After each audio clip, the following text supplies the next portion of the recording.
Hey boys and girls, and welcome to another episode of Luthorville. Now I want to apologize for something here. You may have noticed, I don't know, I have like 3 videos in a row that I've posted with this exact same background. The reason is that I shot all of this stuff, all these 3 different videos on the same day, and it happened to be really, really windy out in the desert today. So this area was one of the only places where I could record on my property where there wasn't really crazy gusting wind. I'm actually being kind of blocked from the wind by this big rock formation. So that's why a whole bunch of episodes all have the same backdrop, because anywhere else I went is just too loud with the wind. So anyway, another thing that I need to explain about this video, which is kind of backwards. Okay, when I started creating Luthorville, I really wanted to kind of break up the videos in different series. I wanted to do questions and answers, I wanted to do product reviews, I wanted to do actual step-by-step things for the build and whatnot. So I realized that one of the more recent videos I had done was technically step 2 of the building process. And I never bothered to do step 1, which is how do you get land in the first place to put your house on, right? So this video is going to be number 1 chronologically, but number 2 is actually going to be one of the previous videos that I did. I'm going to just rename the other video. Does that make sense? Okay, so this video is number 1, but the next video is actually one that was done in the past, and then the third video is going to be one that's done in the future. Okay, so 1 and 2 are reversed in chronological order.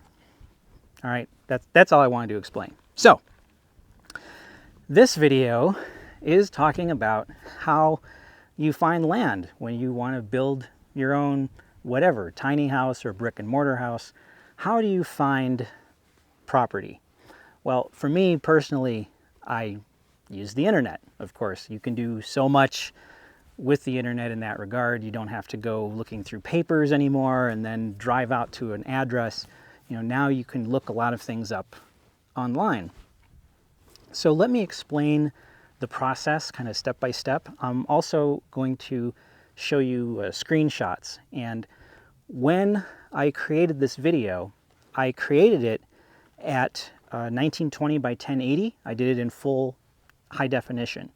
Now the thing about screenshot videos is if you watch them too big or if you watch them too small, they get kind of blurry. They get a little pixely and weird because the computer has to interpolate stuff. So the reason I'm explaining this is because I would like you to have the best possible viewing experience. So if you have the means, make sure that you watch this video at 1920 by 1080. Don't look at it any other size, because if it's bigger or smaller, it might look a little bit funky. If you look at it at 1920 by 1080, it should look really, really good. Okay, so here is the explanation of how I use the internet to find the property. So the first thing that you want to do when you're searching for properties on the internet is to find what are the most popular real estate sites out there right now, because it stands to reason that the most popular sites are probably going to have the largest amount of properties being promoted on them. So 2 of the biggest ones as of right now are Zillow and Trulia. Now personally, I like Trulia. That one I think is pretty cool. In fact, that's the site that I use to find the land that I have. So let's take a look at the Trulia website, and we'll just do a search here. Let's say Kern County. Okay, we're gonna look for property in Kern County, California. So wait for the search results to pop up, and here we can see the map, and we see a bunch of different properties. So this, of course, is also including houses. Well, we don't want a house, we just want land. So we click up here, go to more filters, and click on a lot and land. So click apply, and that should rearrange things so that we're only seeing land available. So let's pretend that we've got a lot of money. Let's let's go look at we'll zoom in here and maybe look at like it's $65,000. See what that one's all about. Okay, so let's look at this. So we'll click on the 65K, and okay, this is a great example of what I wanted to show you. This has only 2 photos. If I click on that, okay, we see that horrible picture. Gosh, did they take that with a potato? Okay. Oh, and another one that's just equally as bad. Okay, let's close this out. And let's see. 160th Cross Street and Rosamond Boulevard. So it doesn't really give you a location, doesn't really give you an address. And if we scroll down here, you can see, yeah, it doesn't tell you anything really about where it's at. So let's click on the view map and see if this helps at all. Okay, doesn't seem to be. Let's try to zoom in a little bit on the map. Are we getting any better? No. So let's actually go over to Google, and we'll see if when the location pops up, if it's actually going to show us something, and apparently not. I'm actually zooming out right now. You can't really tell. Yeah, okay, so we're really not seeing anything. But that's good. I actually wanted to show you an example of this because you're going to find this a lot. You find this very frequently. When you're just looking for land, most websites have really, really horrible information. They all look like this. They don't really give you the address. They don't give you a location. So it can be really challenging to find properties. Let's just click on another one randomly here and see what we get. Okay, this one's a little bit better because it tells you it's 2 acres. It actually does give you an address. And let's scroll down here. Okay, still doesn't tell you a whole lot. Now, let's see. If we look at photos, we see 29. So this could potentially be pretty good. This is probably a video that's not playing. But we'll start scrolling through these. Okay, this is probably not a very good piece of property because it is only 2 acres and it looks like it's probably going to be this. It's probably going to be just a hillside. So, probably not, yeah, see? It's probably just a hillside that goes right down to the street. So, something that it would probably be difficult to build on, something that would probably cost a lot of money because you're going to have to obviously dig into, oh yeah, that's a pretty steep hill. So you're going to have to dig into the hillside in order to actually construct anything here. Yeah, that's way too steep as it stands. So you're obviously going to have to do a lot of excavating. Oh, look, and there's a bunch of rocks on the property. So that means the excavating is going to cost a lot more money. And we can see why there are houses all around and nobody's built on this because it's probably going to be really expensive to build on this piece. It looks, you know, it's pretty beautiful. You got nice views. And, well, if this is still part of your property, way up here on top of the hill, you might be able to put something up there. But, you know, once again, this is all the kind of stuff you got to think about when you're checking these things out. So, is this all the photos? No, we still got quite a few more to go. But anyway, let me get out of this and go back to, let's check view map. All right, and let's zoom in. And we'll see. Okay, good. Now this is what I was hoping to see. So you notice that when you get to a certain point, let me zoom back out and zoom back out again. Okay, right here, you can't see the parcel maps or the lines of the parcels rather. So if we zoom back in right here, now we can start to see all those lines showing up. Now it's difficult to do anything inside of this map. So once again, we'll go to Google. And here we go. We can see that this is the same. This is apparently the same parcel. So what you want to do is you right click and click measure distance and draw a line around the parcel map like so. You just click and you draw the line. Then switch to the satellite view and wait for that to pop up. So the reason that we do this is because you can't see the parcel lines when you're on the satellite view. Oh, and that's obviously not the right piece of property because it has a house on it. So let's go back to the map. Now I'm thinking it's probably this one that's right next to it, right? Because we could see that there were, yeah, it's probably the one next to it because we could see that there were houses. So, oh, apparently not. Apparently not, because if we look at the lines for the map here, see that? This is the property next door, and that's probably more than 2 acres. Let's go back and see. Well, who knows? That could be it. That could be the piece of property. You never know. So let's see do we have a street view?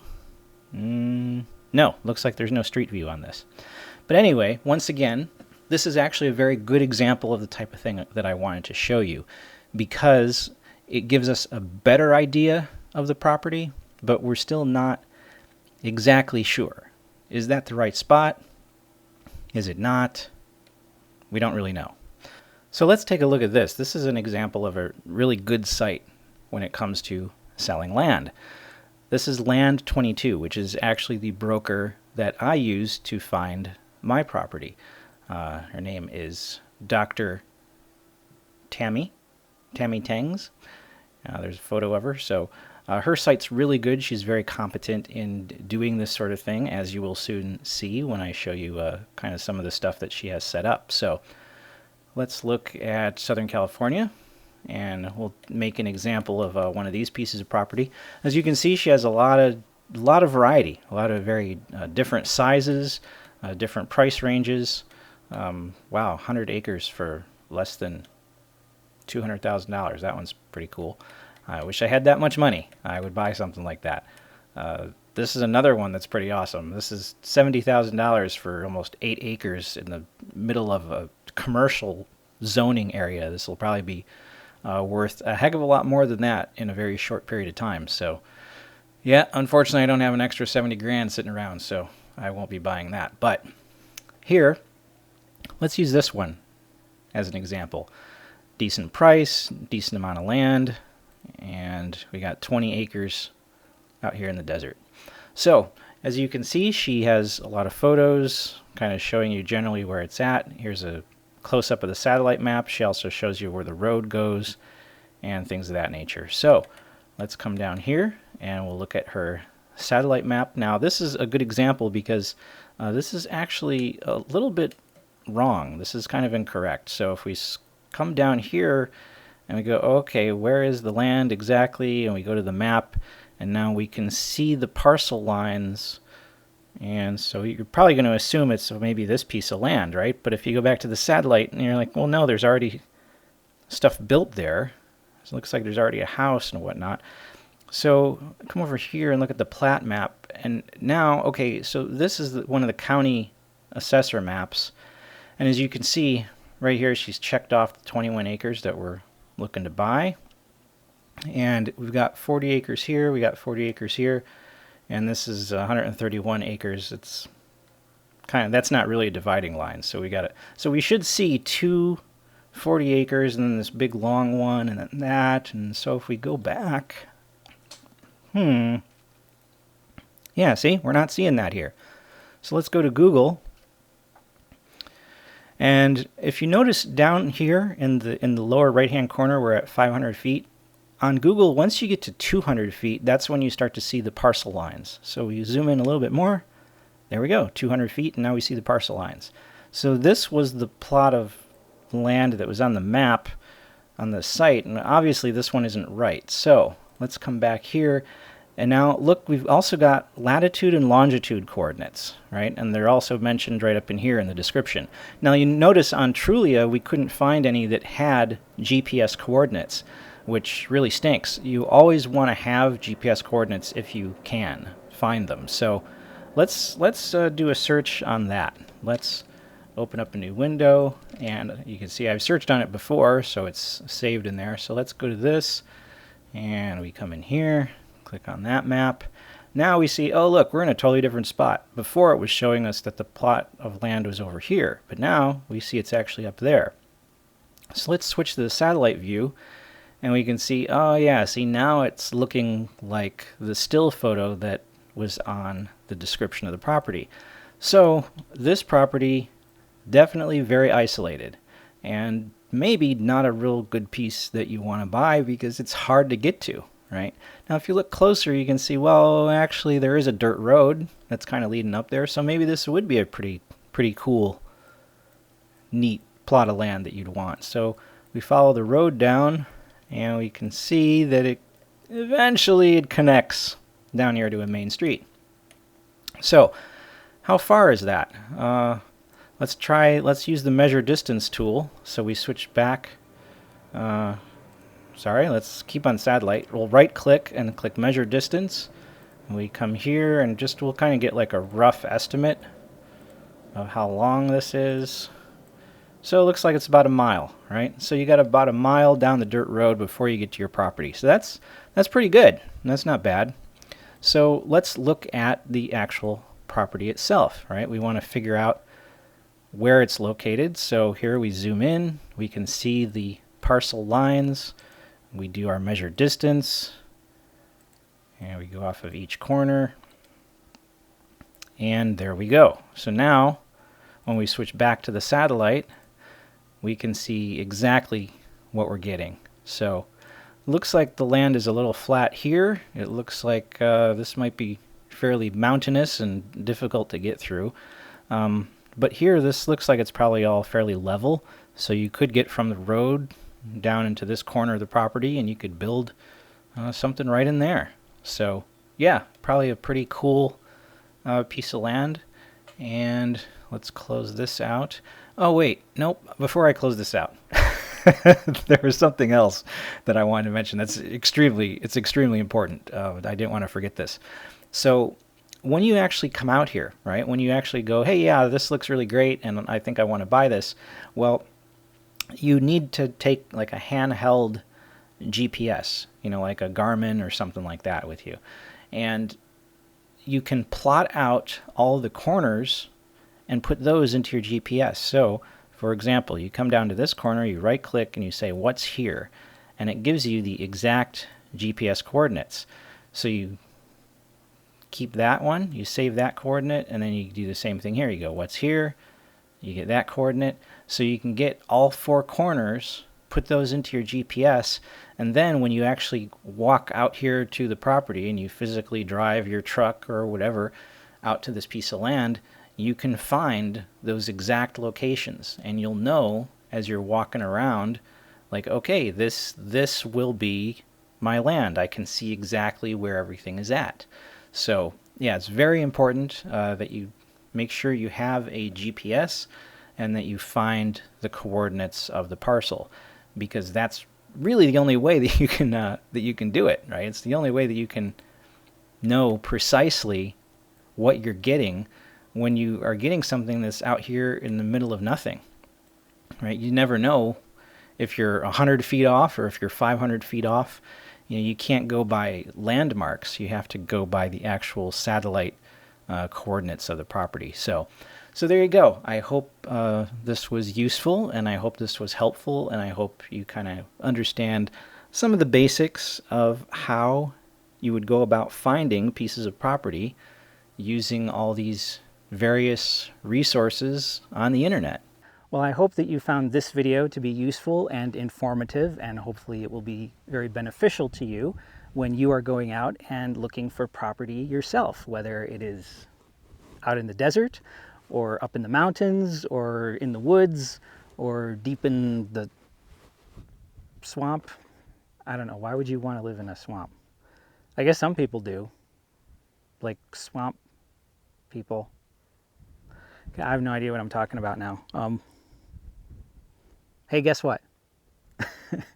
If you do want to live in a swamp, or anywhere else for that matter, and people are, not really supportive, you should always remember that if your ambitions Have you watched my videos before? You know what my ending is going to be?